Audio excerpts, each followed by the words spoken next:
When I signed up for a women-only whitewater kayaking and yoga adventure in early June of 2021, I, as per usual, had no real idea of what I was getting myself into. As we gathered around the sandy shore of Lake Utopia, paddler Jill Roach led us through a glorious but chilly yoga session on the beach. It was about 12 degrees Celsius both in and out of the water. There were 5 lady kayakers, my camera crew, my teenage son and his friend, as well as our intrepid leader, Adam Tremblay. Yeah, you're pretty good. Okay, try that out for a bit. Adam showed us all the equipment we'd need for a day on the water and how to use it safely. Does that make sense? We learned about past participants who didn't have proper fitting helmets and ended up with gashes and possible concussions. I regretted not bringing my mouth guard, as I really like my teeth. In fact, I did not have any of the fancy, expensive kayaking gear of the others.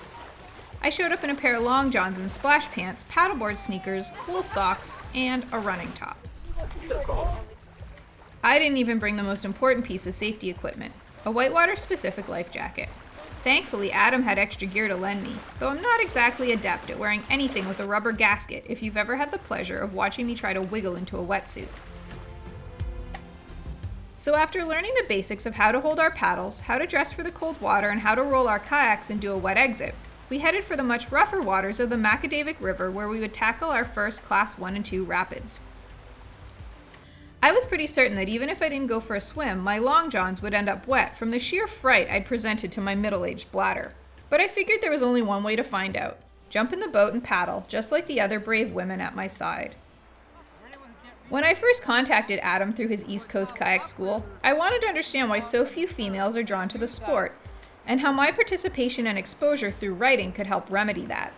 I'm sure he, like you, might have been wondering why a middle-aged librarian with anxiety issues would want to go whitewater kayaking of all things.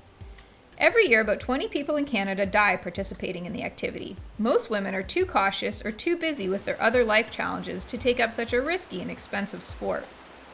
But I'm not just any librarian and writer, but one who studies physical literacy, so I was also there as a bit of a scientist.